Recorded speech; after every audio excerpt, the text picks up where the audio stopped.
Welcome back. If you're just joining us, you're watching the news at 10 live on Channels Television. A reminder of our major stories. Women across Nigeria demand end to inequality and discrimination as they join their counterparts around the world to mark the International Women's Day. President Muhammadu Buhari reaffirms role of traditional institutions in peace building as he embarks on a 2-day official visit to Plateau State. On our big story tonight, we revisit the Mambila Plateau communal crisis in Taraba State and the controversy surrounding the casualty figures in one of the recent clashes in the area. And U.S. Secretary of State visits AU headquarters in Ethiopia, warns African countries against losing their freedom to China.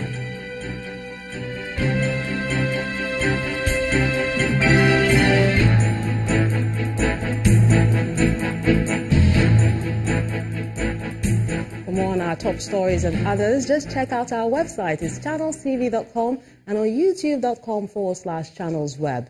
Log on to m.channelstv.com to watch us on your mobile device or download the Channels TV app for Android, iOS and Windows devices from their respective stores. And there's more. The Channels TV and Channels 24 app will give you access to news and updates. You also have the Eyewitness feature with which you can share those pictures, videos or news of happenings around you. Just install the app, then tap and swipe to reveal the menu and follow the instructions. To talk more about the demands women are making as we mark the International Women's Day today, we're being joined on the news at 10 by the founder of Women in Successful Careers, Mrs. Amina Oyagbola. You're welcome to the news at 10. Thank you very much. Now, the struggle for women's rights has come a long way. Do you think there's been any success? Well, I think we've made some progress globally. There are women presidents all over the world. There are women ministers of state. Women have occupied, any position you can think of. A woman has finally emerged and broken that glass ceiling. But we're still very, very, very far away from achieving gender parity and gender equality. And if you look at the World Economic Forum report of 2017, it said it will take us another 200 years for us to achieve gender parity. And bringing it home, to Nigeria, I mean, even though women have achieved certain feats, like we have a female Chief Justice of the Federation, we have several judges of the High Court, and women are occupying significant positions here and there. We've had female ministers, but we still have never had a female governor. We've never had a female president, and the question is why. So the gap is there, both in public sector and in the private sector. And if you look at the data, it's really quite embarrassing and appalling, after all these years.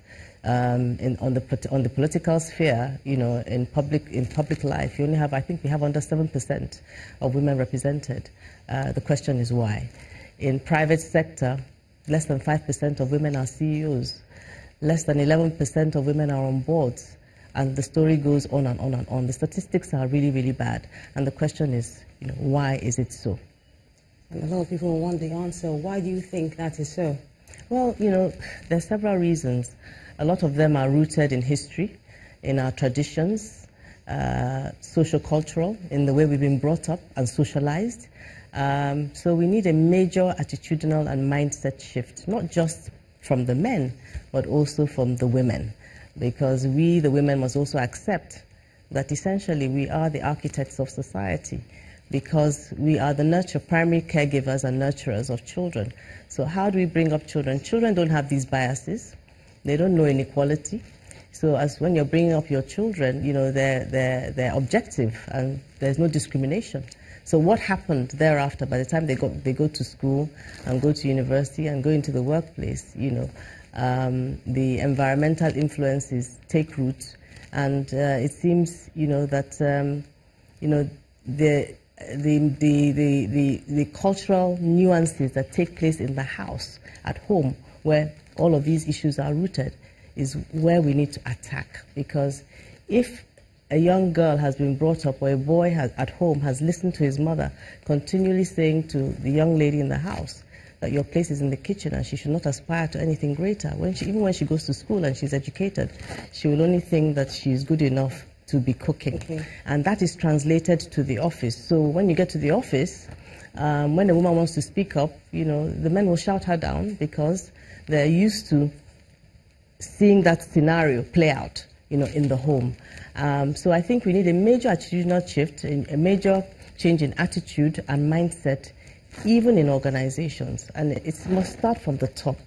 The CEOs of organizations need to make gender equality and gender diversity and gender parity a priority. And they need to advocate and sell the business case for it. We're not pressing for progress' sake.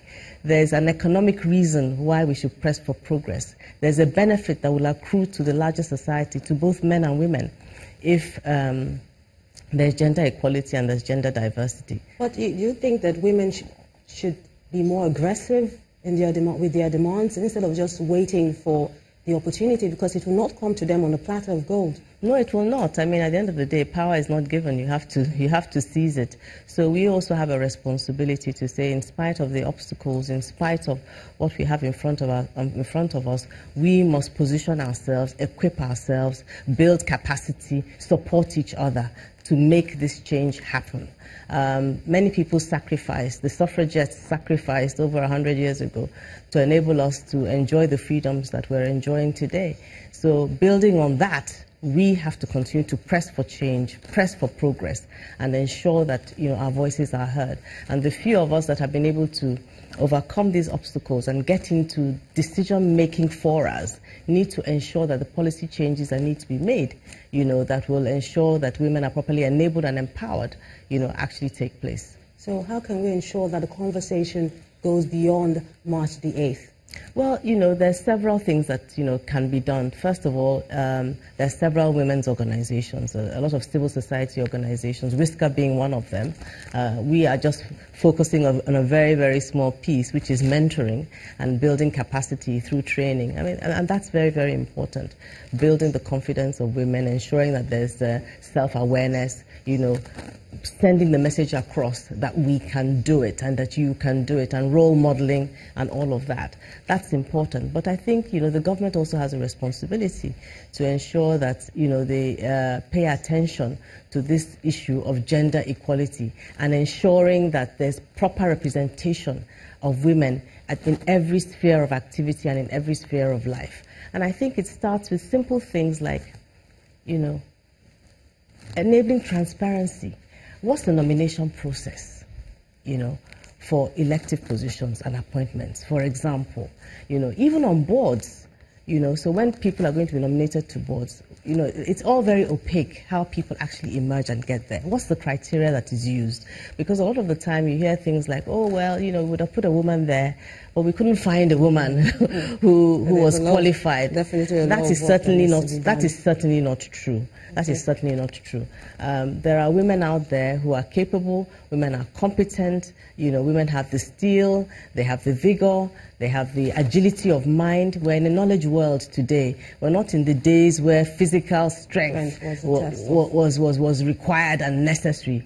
What you need today is your mental strength, your mental ability to get you to places. And, women, we're human beings, we're as bright, as the men. There's no doubt about that. I think that even in many cases, brighter.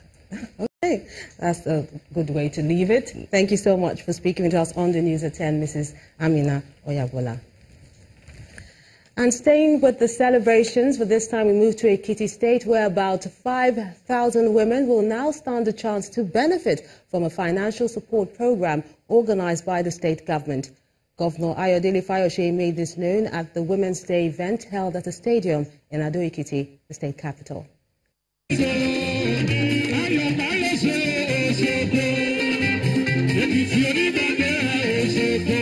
International Women's Day is observed across the world as a day to celebrate women's rights and advocacy. The Oluyemi Kayode Stadium in Ekiti State is agog with excitement as the state government and thousands of indigents gather to celebrate the day. The wife of the governor, as well as other guest speakers, laud the governor for his many strides in empowering women in the state. Today's empowerment of 20,000 naira each for 10,000 women in this state. The governor, IWD Fayose, pledges to financially support 5,000 women at the grassroots level. I said last year that I will give support to pay the women at the grassroots level. That I will give them 20,000 and 20,000 to 10,000 women. I have fulfilled that promise. I said I have fulfilled that promise. Again, I make a pledge that I am going to give to another 5,000 women within the next 2 months. Within the next 2 months to support your trading. He also seizes the opportunity to endorse his deputy as his preferred candidate for the July governorship election. Women, Olushola will be your comforter. Olushola will follow this our agenda. Agenda for a better tomorrow for women. Support for women. That will be Olushola Eleka. Again, everybody will have a right of primaries. But as of today and tomorrow and next tomorrow, I stand with Olushola Eleka.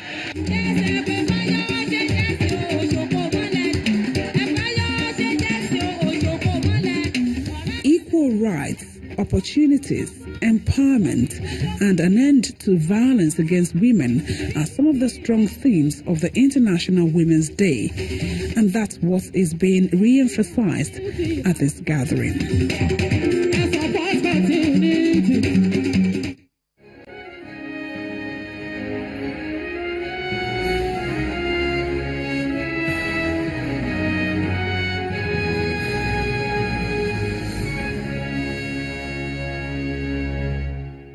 To other stories now, President Muhammadu Buhari is asking traditional rulers in the country to serve as a catalyst for the maintenance of peace and order.